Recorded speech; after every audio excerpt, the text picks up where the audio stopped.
Okay,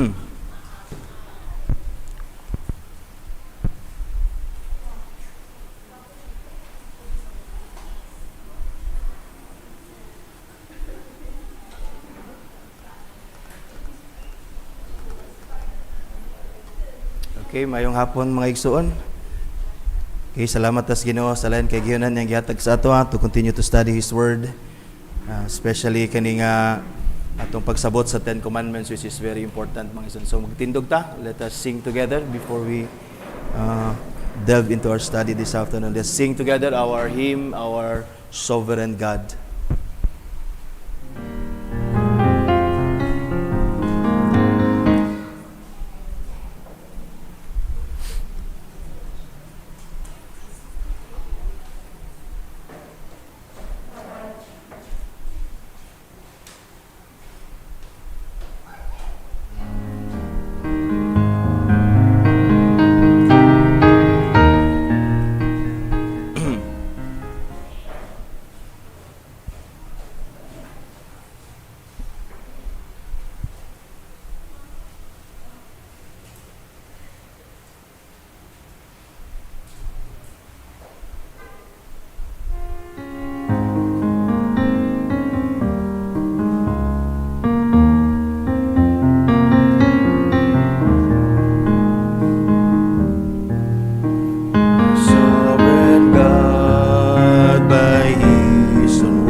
Will come,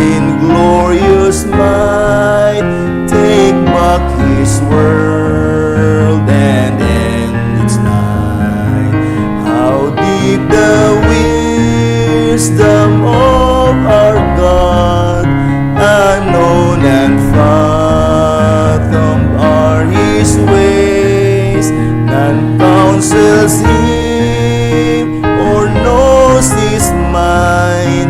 We bow before Him all our days.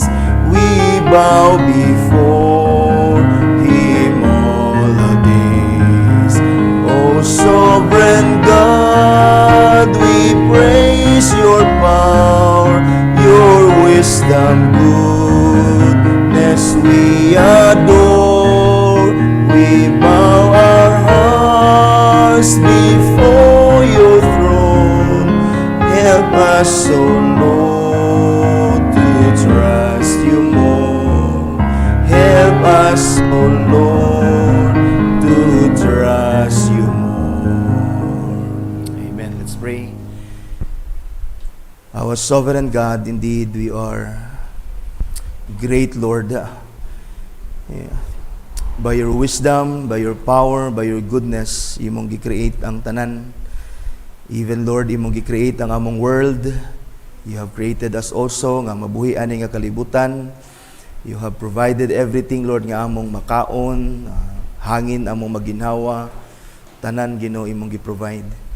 Salamat kayo sa imong wisdom, imong goodness amo nabaw sa tanan.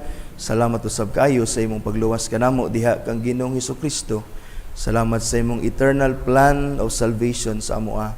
Ug nagapasalamat usab kami even karon na hapon nga nagpadayon ang imong kaayo, imong goodness nga nadayag kay sa amo even sa paghatag kanamo sa mga kahigayonan sama ani nga mong gikalipay, Lord, nga makakat-on, mo learn diha sa imong mga pulong aron kami makaila kanimo ug maayo aron sab kami, Lord, makagkinabuhi sa pagkinabuhi nga pleasing sa imong atubangan karon na hapon. We continue to study, Lord, on how we are to understand properly, rightly ang imong moral law nga ni kanamo, which is righteous, holy and good. And so we are thankful sa imo aning kahigayunan, and that we thank You that You are present with us even this afternoon as we gather in Your name. And we pray, Lord, that as we study Thy word, ani nga mga butang mong masense kanunay ang imong presence with us, and that our hearts may be filled with joy and gladness imong goodness gihatag kanamo, Lord God. So panalangini kami tanan, even our children with us, and give us interest, Lord, sa imong pulong, sustain us sa imong grace, and also that we continue to rejoice in understanding these things for us to be able again to live a life that is pleasing before You, Lord. And so thankful, may bless our time together. Among pagdaig, pagpasalamat, paghimaya, among ibalik kanimo nilamang sa ngalan ni Jesus. Amen. So pwede tayo maglingkod, and then let's open our Bibles. Exodus chapter 20 verse 1 to 17 gyapon. Let's sa ato ning himuon nga time sa pag-remind sa ato kay we will read as much as possible ang kaning Exodus 21:17 because dinhi ma-focus ang atong study for many questions to follow. So ato sa ning gamiton to remind ourselves of the 10 words of the covenant sa Ginoo. Exodus chapter 20 verses 1 to 17. And God spoke all these words, saying, I am the Lord your God, who brought you out of the land of Egypt, out of the house of slavery. You shall have no other gods before me. You shall not make for yourself a carved image or any likeness of anything that is in heaven above, or that is in the earth beneath, or that is in the water under the earth. You shall not bow down to them or serve them, for I, the Lord your God, am a jealous God, visiting the iniquity of the fathers on the children, to the third and the fourth generation of those who hate me, but showing steadfast love to thousands of those who love me and keep my commandments. You shall not take the name of the Lord your God in vain, for the Lord will not hold him guiltless who takes his name in vain. Remember the Sabbath day to keep it holy. 6 days you shall labor and do all your work, but the seventh day is a Sabbath to the Lord your God. On it you shall not do any work, you or your son or your daughter, your male servant, or your female servant, or your livestock, or the sojourner who is within your gates. For in 6 days the Lord made heaven and earth, the sea and all that is in them, and rested on the seventh day. Therefore the Lord blessed the Sabbath day and made it holy. Honor your father and your mother, that your days may be long in the land that the Lord your God is giving you. You shall not murder. You shall not commit adultery. You shall not steal. You shall not bear false witness against your neighbor. You shall not covet your neighbor's house. You shall not covet your neighbor's wife, or his male servant, or his female servant, or his ox, or his donkey, or anything that is your neighbor's. Amen. Thus far, the reading of the 10 words of the covenant of our God. Now, this afternoon, mga igsoon, we will continue to consider ang atong nasugdan last meeting, ang question and answer 99. This is very important. Tungod kay importante ang question 99 because nagtudlo ni on how we are to rightly and properly understand the 10 commandments. Question 99 is, again, preparatory ni siya, teaching us how we are to understand again kaning moral laws sa Ginoo. And that we know nga nagkinahanglan ta og rules sa right understanding sa 10 commandments because ang 10 commandments are not a complete application or dili siya detailed ba ang iyahang statement of the moral law.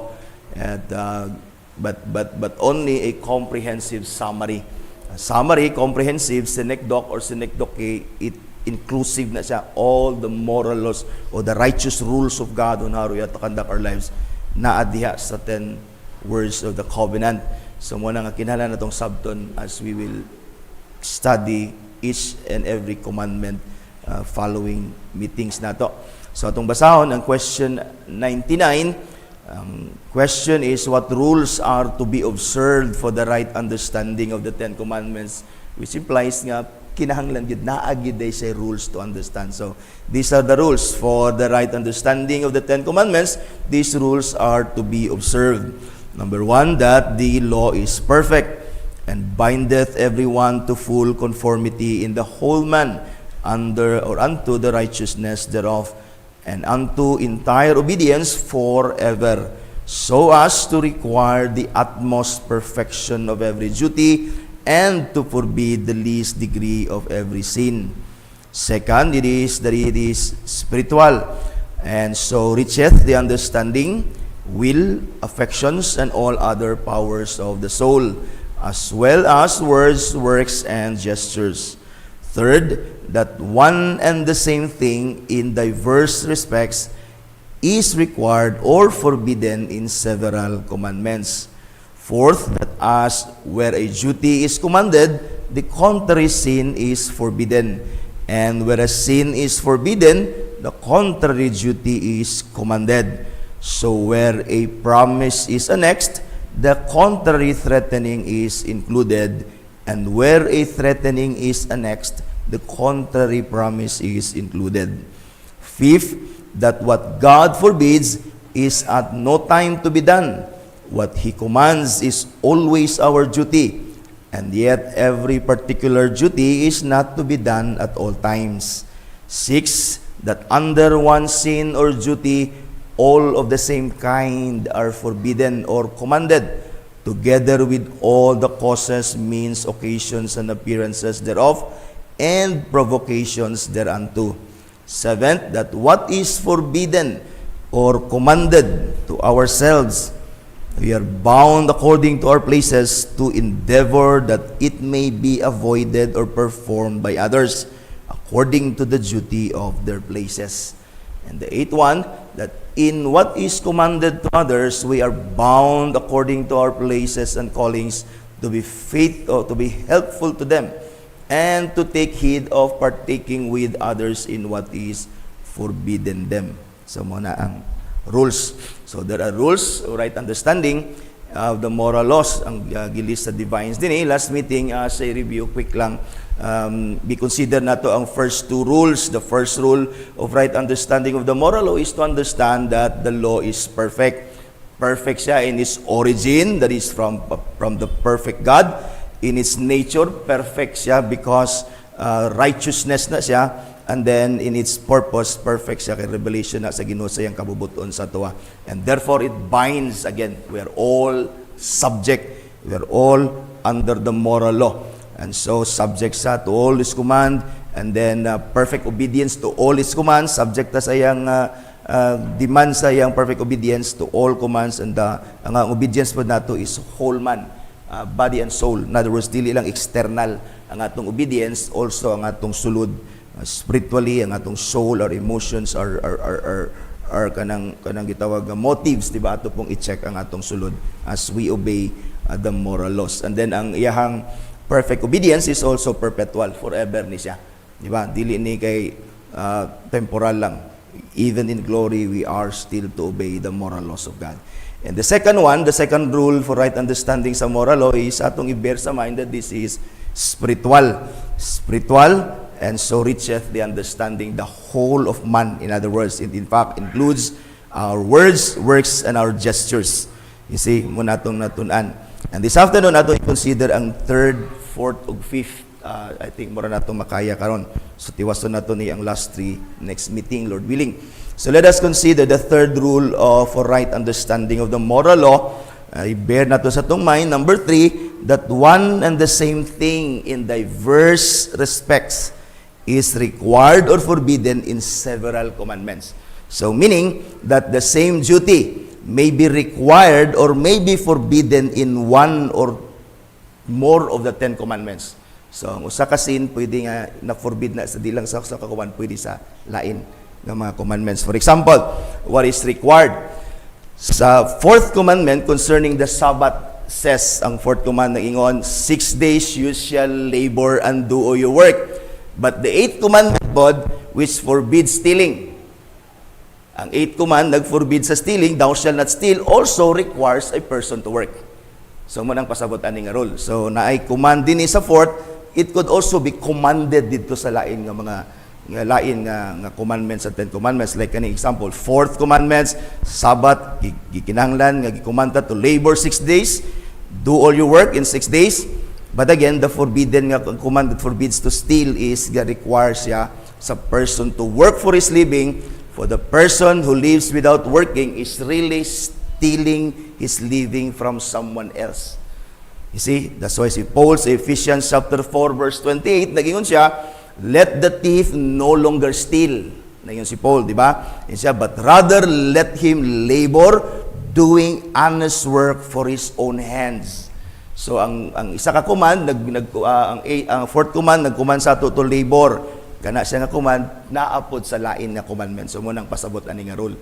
So naa siya sa lain nga commandment, gi-command pod like sa kanang gitawag nga thou shalt not steal. So ang thou shalt not steal, it includes the command to work.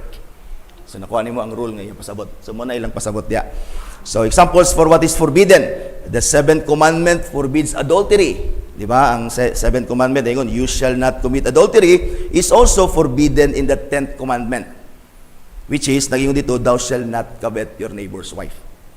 In other words, when you disobey the 7 commandments, you also disobey the 10th commandment.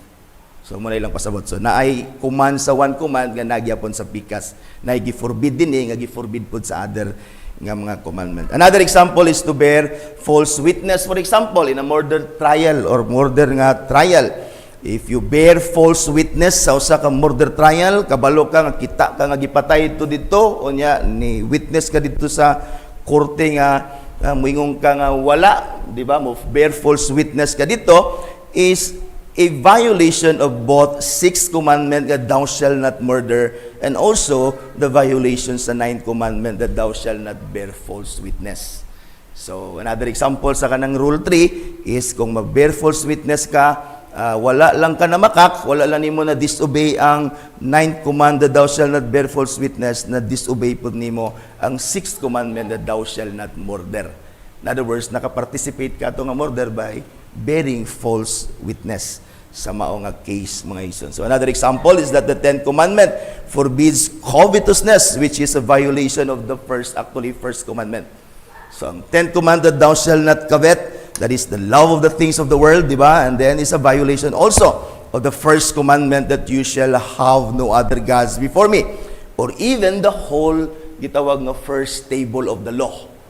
So if you violate the 10th commandment, you covet things that are not yours, you love those things, and thus you covet, na violate nimo. In other words, mura kag nailain Dios apart from the one true God, which is commanded diya sa first command, that you shall have no other gods before me. Or again, pwede nimong na-violate ang whole or the first table of the law by coveting lang, by disobeying the 10th commandment. You have sinned against the first table of the law, because mura kag nagbaton og lain Dios ana, di ba? Nagbaton kag lain Dios. That's why si Paul calls a covetous man an idolater sa Ephesians chapter 5 verse 5, and then gitawag po niya ang covetousness as idolatry in Colossians chapter 3 verse 5. So ang covetous naman, idolatros na siya, because na siya lain-lain Diyos. That's why he covets things of the world and those things that belongs to others, because murag mo na iyang Ginoo. So gitawag na ni Paul og idolater ang covetous man, and covetousness as idolatry. Another example is that the same sin may be involved both kaning covetousness and murder, a violation of the 10th and the 6th commandment. Thou shall not covet and thou shall not murder. Di ba? That's why in Proverbs chapter 1 verse 19 na ingon din such are the ways of everyone who is greedy, covetous for unjust gain. It takes away the life of its possessors. So when you covet the things of others, na kay covetousness, mura gyapon daw kang nag-commit og murder ana, because when you're greedy, you na kay unjust gain for coveting the things of others, sama kuno nga gi-take away nimo ang life sa imong covetan, di ba? So nahulog nga na violate nimo ang gitawag nga thou shall not murder, because again ang sumala sa tunatunan is spiritual. Ang law is applied spiritually also, not only the act of killing but also the sort of like taking the life sa katong gikawatan nimo, or rather imong gi-covet nimong butang, gikuha nimo sa iya, wala na noy iya, and mura siya imong gikuha ang life sa iya. 1 Timothy chapter 6 verse 10, for the love of money is the root of all kinds of evil. See, the one sin of covetousness results in all kinds of sin, in fact, or the violation of the other commandments, like stealing and murder, for example. So, rule number 3 simply means that we can violate more than one command when one sin is committed sa isa ka gitawag nga command. So, in other words, pwede tang naka-violate sa many commands when we sin against one commandment. And conversely pod, pwede pod na po'y sense nga when we obey one command, we obey other commands. So mo nang pasabot diya. So we must understand nga kana tungod lagi kay summary ra man so we need to understand that when we consider every commandment, atong tan-awon og unsay other rules and commands that are included diha sa mao nga command. Kay lagi pwede natong ma-violate ang many commandments by just disobeying one.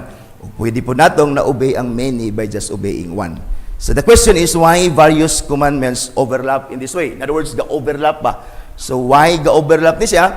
Boss gives an answer to that question, why ang mga commands ga-overlap, because he writes, ingon siya, because human life is complex and every fact of our life is related in some way or the other, and all the other facts of our lives. So complex ang kinabuhi, so when we disobey one, we disobey many, in fact, of the other commandments. What is certain sa 10 commandments, despite kani nga mga overlaps, is what is certain is ang commandments does not contradict. So bisag ga-overlap ang atong duty to perform and prohibitions sa mga butang nga di nato ang ibuhaton, what is important ani despite sa ilang overlap mga igsoon is that none of the commandments contradicts. That is, there is nothing prohibited or forbidden in one command that is required on the other command, and vice versa. So muna ang nakanindot, di ba? This is so because the law is perfect, reflecting the perfect God. God does not contradict himself. So makasure ta nga di command ni dinhi wala ni prohibit dito speakas. So bisag na ay commandment nga gi-command ni unya makita nato dito nga napo dito, di ba? So but one thing is certain, again akong klarohon, walay commandment nga contradict. So di ka kaingon nga dinhi gisugo ko sa pagtrabaho, ga contradict man ni didto. Kaya nag-ingon dito di daw ko magtrabaho. So walay command di mo makita ngay nana. Because again, the law is perfect, reflecting the perfect God.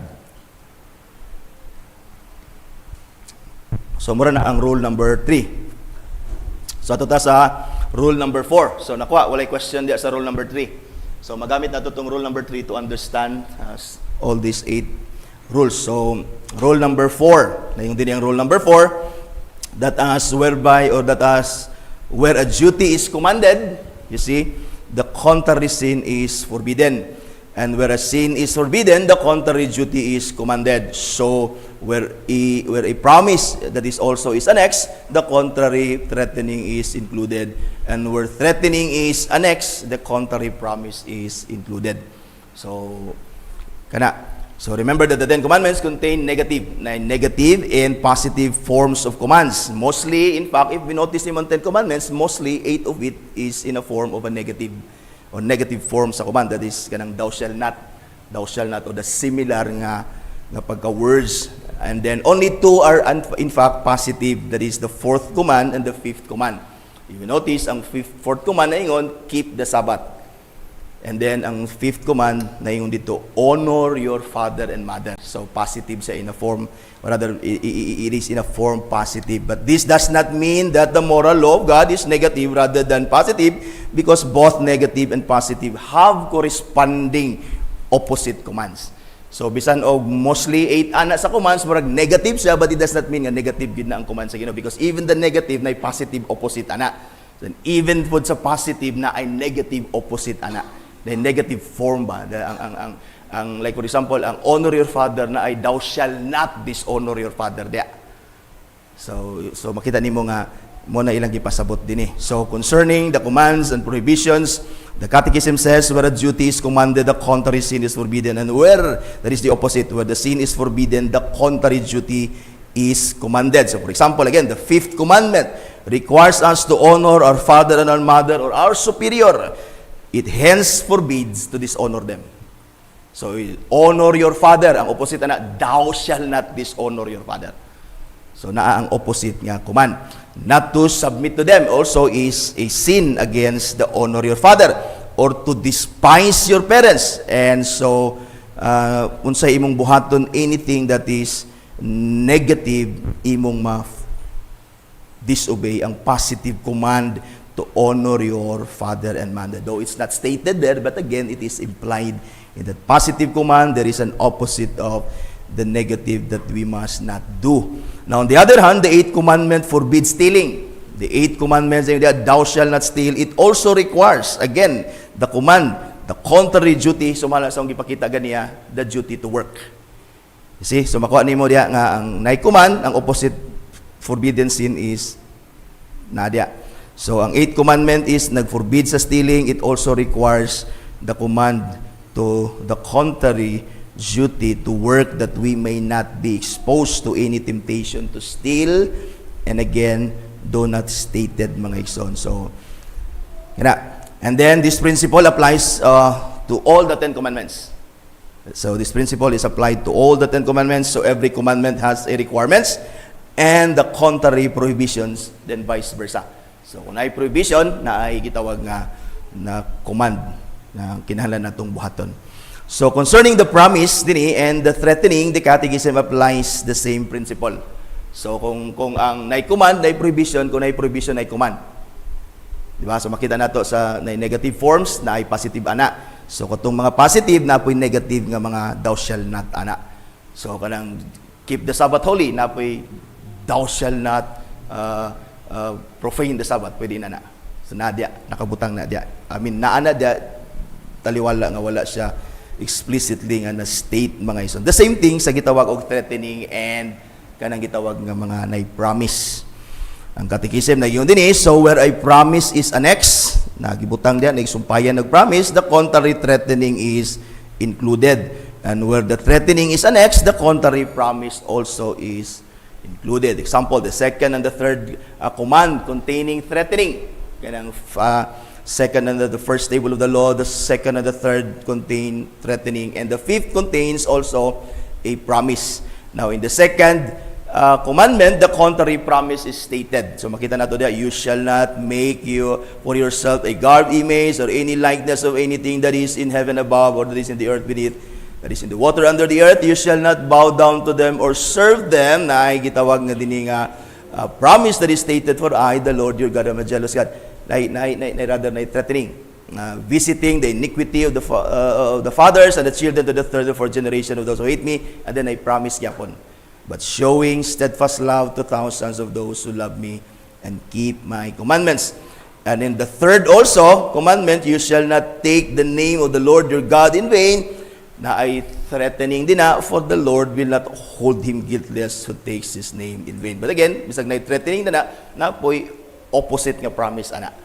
So, kung negative na siya, na threatening sa third nga command, that the Lord will not hold him guiltless who takes his name in vain, but those also who honors the name of God, who does not take the name of the Lord in vain, na po'y promise ana opposite to those who, that God will not take, hold him guiltless who takes his name in vain. So the opposite blessing, though not stated, again, is also promise, which we will learn later on when we deal with the third commandment later on, mga son. So, on the other hand, the fifth command, that is honor your father and your mother, is annexed with a promise. So, in fact, si Paul mo ni siyang gingon niya nga, first command that is with a promise. Ang point ni Paul, the first command sa second tablet, because this is not the first command. This is the fifth command. So, yung din, honor your father and your mother is annexed with a promise that your days may belong in the land that the Lord your God is giving you. Though again, the contrary threatening is not stated, but it is expected. So, if you don't dishonor your father, ang dili madawat ang promise, but madawat po nimo ang gitawag nga implied nga threatening sa Ginoo. You see, that's why many of the Israelites who did not honor their parents, who did not even honor the authority, even Moses, they died dito sa wilderness. Kay na promise, if you obey, but na ay threatening, though not stated, if you disobey. So din the promise is that your days may belong in the land that the Lord your God is giving you. So those who disobey authority, those who disobey their parents, even those who disobey their father and mother, despise them, they died early. Matay sila sayo. Wa sila magdugay sa kalibutan. Kaya nga naman, ang annex nga gitawag nga threatening is implied dinhi sa maong command. So, we will see this principle applied again when we consider each of the 10 commandments. Kaya na ay command, na i-prohibit, na i-prohibit, na i-command, na i-promise, na i-threaten, na i-threaten, na i-promise. So, that is simply what the rule diha mean. So, the negative commandments carry on a contrary positive command, vice versa, and the commandments that carry promise and threatening also both implies their opposites. Sabtan. So, kanara. So, this is preparing us to understand these things later on, rather the 10 commandments using this law, rules. Alright, let's consider the fifth. So, dumubor kita. So, let's consider the fifth rule, to rightly understand the 10 commandments. So, the fifth there is that what God forbids is at no time to be done. And what He commands is always our duty, and yet every particular duty is not to be done at all times. So, atong sabto na. Say pasabot ana. Si bosses, this implies that we are always under the moral law or the moral government of God. And responsible for Him, for the state of our hearts, and for all our thoughts, words, and deeds. We can never take a vacation, atod pa niya, from our duty to God to obey the moral laws. All our life long, every moment, until eternity, even in hell, we are bound and we are under obligation to obey the moral laws of God. So, kung naipasabot din So, din makita natin in fact the great principle of ethics. What God forbids, yung din it is at no time to be done, and what God commands is always our duty. In other words, what God forbids must never be done. That's the rule. So, dili kay time nga pwede ra. So, giklaro din sa rule that what God forbids must never ever be done. First, even if we suffer. Even if we suffer, we must choose not to sin. So inana ang rule, inana ang pagsabot, inana ang pag-apply sa moral law sa Ginoo sa ato. That is, even if we suffer, we must choose not to sin. That is, we rather choose affliction than sin. Because lagi, whatever God forbids must never ever be done. That is, dayon din Job 36 verse 31, take care, do not turn to iniquity, for this you have chosen rather than affliction. Moses did this, ang Hebrews chapter 11 verse 24-25, ang writer sa Hebrews, tingin siya, by faith Moses, when he was grown up, refused to be called the son of Pharaoh's daughter. Tingin siya, choosing rather to be mistreated with the people of God than to enjoy the pleasures or the fleeting pleasures of sin. Ipili ni Moses ang mag-antos uban sa katawan sa Dios, in other words, to do what's right rather than to sin. See, that is, unang ipasabot sa gingon sa mga divines that what God forbids must never be done. We rather choose affliction. We rather choose to suffer. We rather choose shame than to sin. Say, maulawan man tamutog ang tagtinuod. Tinuod mo po na makakta. Rather tinuod na kimutag butang. So kung mamakak pa ta, kay mamakak lang ko, kay maulawan kong samot ani. Dili, balag maulawan ta. Sultin lang na itong tinuod. Yan man, para dili ta kasala sa Dios. So muna yung point din Second, even for a good purpose.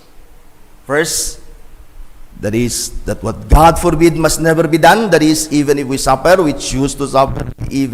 Rather choose to suffer than to sin. Second is, even for a good purpose. We must choose not to sin. For example, kining perverse nga notion bitaw nga gingon nga the end justifies the means. Murag Robin Hood ba? Kabalo man mo sa Robin Hood nga style, di ba? Ngawat si Robin Hood kay iya ra putong ipatabang sa pobre. So kanang perverse nga sa tawag si atong itawagan ng notion nga the end justifies the means. Kanang ngawat ta kay ato ra pud ning gibahog sa pobre. Munang mga politician mga sila kay ilang po nang gitabang sa constituent. Is that justifiable, di ba? Dili. Mo engage ta gambling para makakwarta ta, para makahatag ta og panginabuhi sa ma-provide na tong needs sa tong panimalay. We sin para sa maayo. So ang rule says sa Ten Commandments na God forbids, what God forbid must never be done. We rather choose to suffer and then dili pud ta mo sin even for a good purpose. Ano na may lain other way siguro. Mo si Robin Hood na mo to sila in pamaagi. Ganahan siya mga awat. Pwede man to siya magtrabaho siguro mananom para makatabang. So there are other ways than to violate the law of God. So mo ni ang gipasabot dinhi. Nga dili ta okay, say, ano ba ta? Kanang dali, master man ta sa pag-justify God. Maghimo tag sala atong i-justify kay ang purpose maayo man pud. Di ba? Say mo tanga, kung simple lagi gino, nagtrabaho ko kay para makabayad ko sa akong utang. So, maayo man ang mobayad ka sa utang, pero ayaw sa Domingo pagtrabaho. Kay min ka Lord, kay Domingo ra pud to sila magpa-cutic sa kuha. So, dili tana. So, we rather choose nga silang balag magkalisod ta, di man punta pasagdan sa Ginoo pod. Ang point there is, whatever God forbids, it must never be done. Kuha mga igsoon.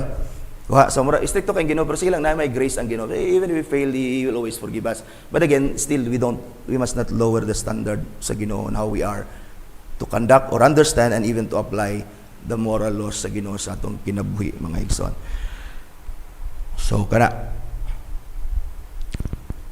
In fact, si Paul is against this notion. Romans 3:8, ningon si Paul, they were accused, di ba? And why not do evil that good may come, as some people slanderously charge us with saying, yun si Paul, their condemnation is just. Even si Paul is against the notion that we do evil so that good will come. He is against nga notion. Case scenario inani, for example, common man kay ni siya. Common man kay ni kay mabutang tani nga mga scenario ba nga if someone wants to kill a person, nakabalok kang asa siya, yung utana ang killer, kita ka sa iya, kita gugaw niya, umingkag sa may baton, makak or ritugan. Na case ba? Labi, imulugang mama. Na imong papa. Na imong patay sa iya kay nangutang niya, mo bayad niya, patyon siya. Ya kabalo ka nasa siyang kwarto, niya sulod ang tao, asa imong papa? Asa siya? Nasa dinhi, unsa may moingon? Thou shall not, what God forbids magyud, di lang ko. Nasa sa kwarto. So imong buhaton. Normally, makakong kita, di ba? Pero makonsider ba na nga nabaka ka or just for saving life? Thou shall not murder man pod.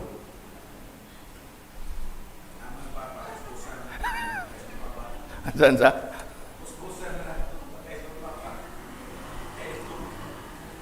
Or matawag ba na nga self-defense or imong gidepensaan nimo dili self-defense imong gidepensaan nimo papa ba nga or imo pud siyang gibawalan na mo commit murder. Di ba? Na may case sa scripture, di ba, si Abraham na makak pero kato idigsoon pud silang Sara sa tinuod lang. Di ba si Isaac pud na makak mapud siya. Unsa na siya? Oh, si Rahab po, di ba? Katong spies, di ba? Iya gitaguan.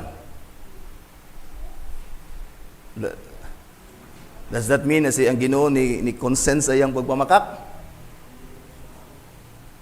Lagi na may cases nga na. Lagi, ako, mo yun, magikumawa din eh. Di ba na, magkita, di ba? Mga na magkita ulas mama kung maningil ra ganing torko, may magkita wala. Samot, nagpatyon. So, unsa man si mong nahuna, ana?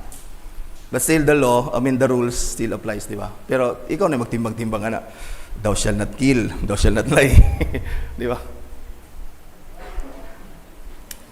Naman gitubag, ana, di ba? Namay tubag. And then, to murder the one who knew without a doubt, di ba?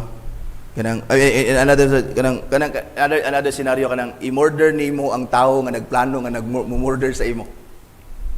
Kaya bang naitaw ba nga nagplano nga mo patay sa imo ha? Unhan na nimo siya patay. Ha?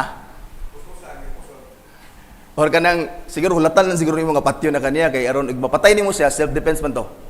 Pero nagplano man siya, post lang man nagplano siya, magplano kog ako unhanay lang ta. De siguro no ko imo gyud siyang unhan murder gyapon na ba? Kay why not i-report na lang nimo sa authority siguro ba? Na may other things to do man god. Siguro kung akto na gyud hulatan sa nimo dobig di ka kabantay. Nabunalan gid ka. So imong nahuna di ko magkumpiyansa, unhan na lang gid nako. Ya gi-report na ko sa pulis, dugay maging pulis, ako na lang gining unhan.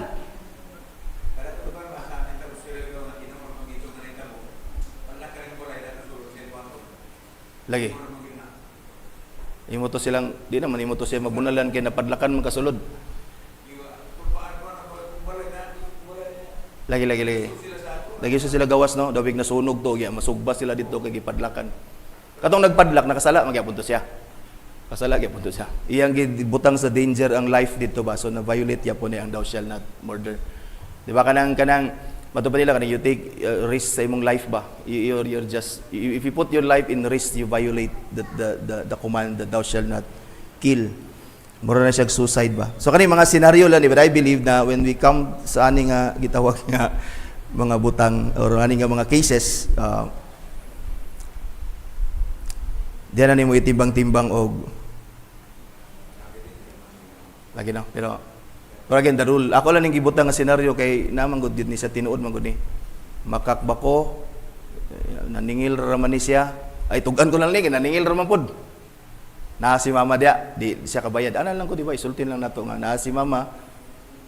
Ya di siya kabayad. Na siya po na man siya di magsaba. Nakabutang ka sa honor your mother.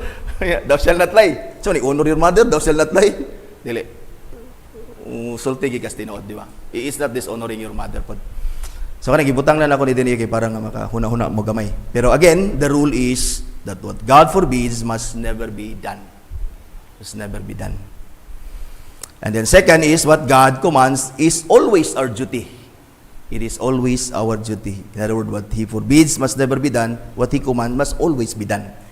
Here we see again, the moral law requires perfect obedience. Despite our inability to obey it perfectly, we are bound to obey it, mga igsoon, even sa difficult nga circumstance. So, bisag di na nato ni ma-obey perfectly, but again, dili ni license nato ang muinta nga, di mo na ako ma-obey perfectly. Muhulog na lang ko aning daw sa ladlay din ako, mamakak lang ko. Dili po pwede.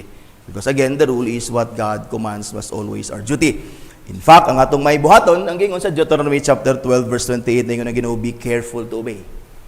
Sige na to ni perfectly ma-obey, but let us always be careful to obey all these words that God has commanded us, that it may go well with you, ingon si Moses, and with your children after you forever, when you do what is good and right in the sight of the Lord your God. Be careful to obey. Kana na lang. Do we fail? But at least we're careful in obeying them. Di ba? Sabtan ninyo, kinanglan gid natong buhaton ang moral laws. Deuteronomy 15 verse 5, yung dini, if only you will strictly obey the voice of the Lord your God, being careful to do all this commandment that I command you today. So nagi command even to be careful and to strictly obey the Lord's command. Ezekiel 20 verse 19, I am the Lord your God, walk in my statutes and be careful to obey my rules. Kasi na time nga medyo ma-tempted to disobey, but we must strictly obey the laws of God. Ezekiel 36:27, ingon dinhi, and I will put my spirit within you and cause you to walk in my statutes and be careful to obey my rules. Again, natay total inability, but napoy grace ang Ginoo that He has placed His Spirit within us, that we may walk in the ways of God, and that we may be in fact careful to obey my rules. You see? So, nagi mga temptation nga makadisobey ta, to not keep the Sabbath holy, o say mag-desecrate nato, o say nga atong obedience to keep the Sabbath holy is half day ra, di ba? Holy, the whole day man tata mo dapat mo keep the Sabbath holy, and sometimes di nato na siya, ang atong obedience is partial, musin gyapon ta. But again, I hope nga atog yung carefully obey ang words sa Ginoo mga igsoon. Kay lagi dili magid ta karon totally unable to obey, kay naaman ang Spirit sa Ginoo sa ato nga mag-help sa ato nga mo-obey, even our obedience becomes acceptable unto God. Again, though we cannot perfectly obey, but we must not use it as a license not to be careful with our duty to obey. And then notice din niya atong catechism, last nga point, finally, the divine seer, na ingon sila din, and yet, every particular duty is not to be done at all times. Ay, salamat, naragid ni, akong gipangita, not to be done at all times. Karon sa ilang pasabot anang ilang statement, and yet, every particular duty is not to be done at all times. Of course, they are not saying ang divines din that obedience or performance of our duty is arbitrary, that is subject sa ato ang discretion, preference, gana, sometimes itaganahan, say ganahan. Sometimes natay desire mo ba, sometimes dili. So dili na mao ilang gipasabot nga kanang statement, particular duty is not to be done at all times, because mo contradict sila sa ilang emphasis sa full and perpetual complete obedience. So, what they mean here is that there are duties that do not always present themselves to us. So, mura na ilang ipasabot din na. Si Thomas Ridley, ingon siya, again, what God commands is always a duty. Kalo ni Ridley, ingon siya, so that there is no season of life in which it ceases to be so. For example, no season in life that it ceases to be. For example, praying, reading, hearing the word of God, etc. Yet these duties, kaninga duties, ato gining i-always obey. I-always obey nato ni. Dili walay season sa life nga dili ta magampo. Night time, nga murag night time di ta mo disobey ta sa reading, mo hearing sa word of God. But yung point din is these duties are not actually to be engaged in every moment of our lives. It is always our duty to visit the sick, comfort the afflicted, defend the oppressed, but such objects do not always present themselves to us, so as to render it our duty at all times. In other words, although we are to obey God's law, but night time nga na certain laws nga dili nato i-obey sa mga moments atong life ba. Seriously din wala siya nag-promote og arbitrary performance sa duty, but again, that duty to always obey depends upon the opportunity nga naaang gitawag nga opportunity nga mo obey ta. So only in the sense that every particular duty is not to be done at all times. Only when the opportunity is not there. Only when the opportunity is not there. Vos says, ingon siya, it would of course be not only impossible but absurd to attempt to do every particular duty at all times. Impossible na. Some duties are specifically limited to a certain time. For example, Sabbath observance. Dili man na nimo pwede i-obey 6 days. Kaya nga naman, ang Sabbath is Sabbath naman. So muna ilang simple kayo. Logical. Common sense. But even the duties that are not so limited are not to be done at all times. We are to rejoice with them that rejoice and weep with them that weep, but not both at the same time. So long as the opportunity is presented, we must obey. Dili man ta pirmi mo mutabang, pero kung naay tabangan, we must obey ng mutabang. So muna i-point din eh. So again, kung unsay command must be done. Kung unsay gi-forbid must not be done. But again, dili tanan panahon nga all the commandments at the same time imong i-obey. Na ay time nga dili na nimo siya ma-obey, dili tungod kay arbitrary, dili tungod nagdepende sa imo, tungod sa circumstances or sa opportunity nga wala ma-present sa imo. Di ba? So dili man tanan nga nag-honor ka sa imong mother o father. Especially literally kung wala na kay father o mother. Di ba? So wala po na nagpasabot nga exempted na ko kay wala ko'y mamagpapa, exempted na ko sa 5th command, thou shalt not honor your father and mother. Wala na ko'y mamagpapa. Dili kay part sa command is to submit yourself to authorities. Di ba? So that's the point sa gitawag og rule number 5. Rule number 5. So what God forbids is at no time to be done, and what He commands is our duty, and then yet every particular duty is not to be done at all times. Again, not arbitrarily, but so long as the opportunity is presented. So in other words, i-obey gid nato perme. Di ba? I-obey nato permi. So di lang nato na siya ma-obey kung wala ang kahigayunan. Dili pasabot nga di nato siya i-obey kay night times nga dili nato siya dapat i-obey. No. Walay say time nga dili nato siya dapat i-obey. Dapat nato siya i-obey. Di ba? So di lang nato siya ma-obey, di lang nato ma-perform ng duty kung ang opportunity wala. So that is the point nila sa kanang gitawag nga every particular duty is not to be done at all times. Particular duty. Alright, so ato i-consider ning tulo next meeting na lang, ha? I don't know kung pila oras atong na-spend. Nabay question? Ngayon ko pangutan aning tulo ka rules?